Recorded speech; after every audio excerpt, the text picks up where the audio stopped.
আল্লাহ পাক বলেন, জেনে রাখো দুঃখ এবং কষ্টের সাথে রয়েছে সুযোগ আর সুবিধা, আর অসচ্ছলতার সাথে রয়েছে উদার সচ্ছলতা। জোরে কোন সুবহানাল্লাহ।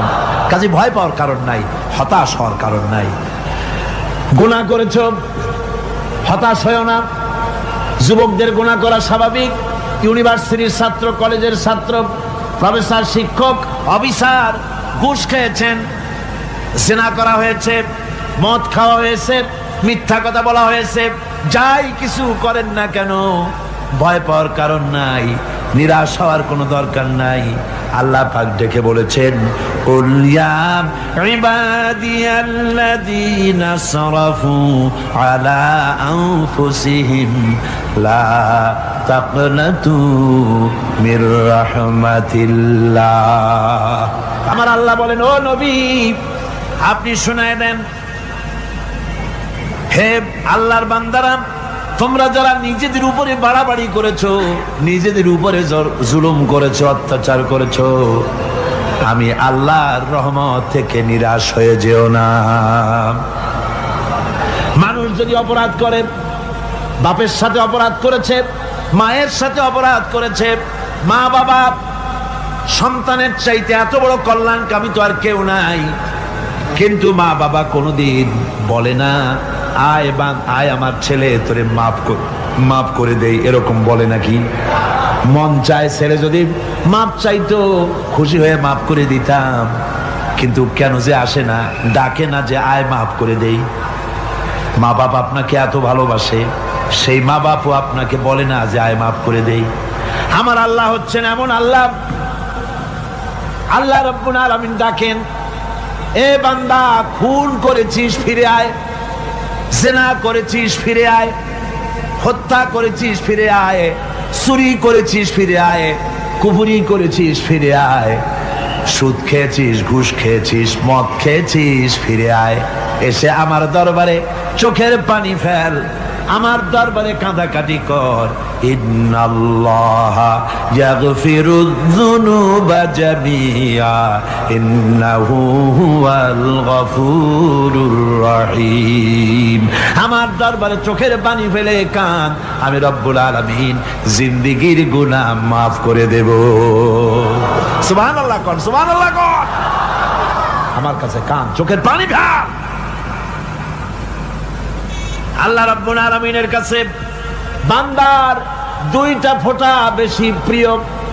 একটা হলো জিহাদের ময়দানে যে রক্ত ফোঁটা দেওয়া হয়, এটা আল্লাহর কাছে প্রিয়। আর আল্লাহর ভয়তে গুনার জন্য লজ্জা করে, অনুশোচনা করে বান্দা যখন চোখের পানি ছেড়ে দেয়, আল্লাহর কাছে এটা অত্যন্ত প্রিয়। নবীজি বলেছেন, বান্দা যখন গুনার ভয়তে, আল্লাহর ভয়তে, জাহান্নামের ভয়তে অনুশোচনা করে যখন চোখ দিয়া পানি ছেড়ে দেয়, ওই চোখের পানি নাকের অর্ধেক আসতে না আসতে আল্লাহ রাব্বুল আলামিন বান্দারে মাফ করে দেন। আল্লাহ বরদাস্ত করতে পারেন না যে বান্দা কান্দুক। আমার ভাইরা, আল্লাহ রহমত, এই পৃথিবীতে আল্লাহ রহমতকে 100 ভাগ করা হয়েছে। আল্লাহ রহমতের কত ভাগ? এই 100 ভাগের 1 ভাগ সারা পৃথিবীতে ছড়াই দেওয়া হয়েছে। আর 99 ভাগ কার কাছে? আল্লাহর কাছে। এজন্য আল্লাহ রাব্বুল আলামিন বলেছেন, নাব্বি ইবাদি আন্নি আনাল গফুরুর রহিম। ও আমার নবী, সুসংবাদ দিয়ে দাও, বান্দাদেরকে শোনায় দাও যে আমি আল্লাহ তাআলা ক্ষমাশীল আর দয়াবান। হুজুর কাঁদতেছিলেন, হযরত ওমর রাদিয়াল্লাহু তাআলা আনহু এসে দেখেন হুজুর একা কাঁদতেছে। হুজুর জিজ্ঞেস করছেন, হযরত ওমর জিজ্ঞেস করলেন, হুজুর আপনি কাঁদেন কেন একা একা? হযরত ওমর বলেন, আমি যখন প্রশ্ন করলাম, নবীজি বললেন, আমার কাছে কিছু আগে জিবরাইল এসেছিলেন।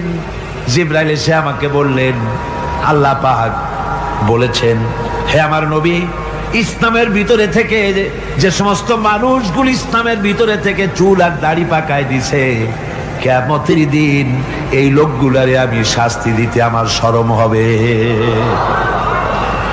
হযরত ওমর বলেন, হুজুর উম্মতের জন্য কত বড় খোঁজ খবর এটা, আর আপনি কাঁদতেছেন। হুজুর বলেন, ওমর তুমি জানো না, আমার কান্নার কারণ ভিন্ন। আমার কান্নার কারণ হলো যে আল্লাহ রাব্বুল আলামিন কিয়ামতের দিন দাড়ি চুল পাকা বান্দারে শাস্তি দিতে শরম করবেন, সেই দাড়ি চুল পাকা বান্দাগুলি আল্লাহর সাথে নাফরমানি করতে শরম করে না।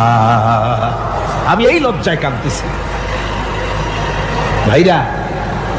হুজুর আল্লাহ পাক বলেন, আমার নবী, রাতের আধারে যখন একটা বুড়া আমার দরবারে হাত উঁচু করে, একটা বুড়া মানুষ রাতের আধারে যখন আমার দরবারে হাত উঁচু করে আর যখন বলতে থাকে রব্বুল আলামিন, আমার পেছনের জীবনটা বড় খারাপ করেছি, এমন কোন কাজ জীবনে করি নাই যা তোমার কাছে কিছু দাবি করতে পারি, সব রকমের নাফরমানি করেছি, আজ আমি বুড়া হয়ে গেছি, কামাই করতে পারি না, ছেলে আমাকে চোখে দেখতে পারে না, পুত্রবধূ আমাকে ঘরে জায়গা দেয় না, আমার স্ত্রী আমাকে দেখতে পারে না, রোজগার করতে পারি না, হাঁটতে পারি না, চলতে পারি না, সবার কাছে আমি তিতা হয়ে গেছি, আমি দাঁড়াতে পারি না, কোমরে ব্যথা পাই, হাঁটুতে ব্যথা পাই, চলতে পারি না, কানে শুনতে পাই না, চোখে দেখতে পারি না, আর তোমার কাছে কিছু চাইয়া নেব এমন ভালো কাজও করি নাই।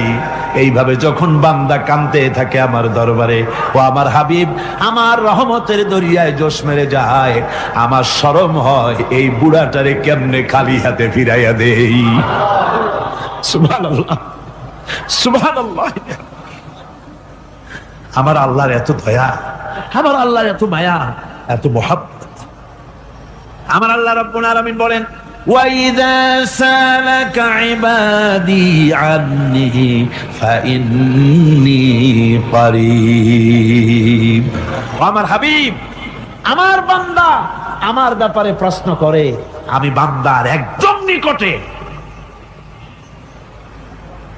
কোরআন শরীফের ভিতরে যত জায়গায় রাসূলকে বলা হয়েছে সুয়ালের কথা, আপনাকে প্রশ্ন করা হয়, আল্লাহ তার জবাব কুল এই কথা বলে জবাব দিয়েছেন। যত জায়গায় সুয়াল এসেছে, যেমন কোরআনে কারীমের মধ্যে আল্লাহ পাক বলেন, ওয়ায়াসআলুনাকা আনিল মাহিদ, মেয়েদের হায়েজ সম্পর্কে জিজ্ঞাসা করা হয়, কুল হিয়া আযা, হে নবী আপনি বলুন।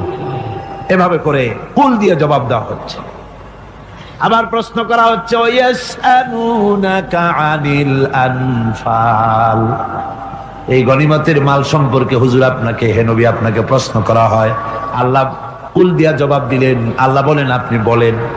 ওয়ায়াসআলুনাকা আনিল খামরি ওয়াল মাইসির, আল্লাহ পাক বলেন নবী আপনারে প্রশ্ন করা হয়, কুল ফীহিমা ইসমুন কাবীর, আল্লাহ কুল দিয়া বললেন তুমি বলো।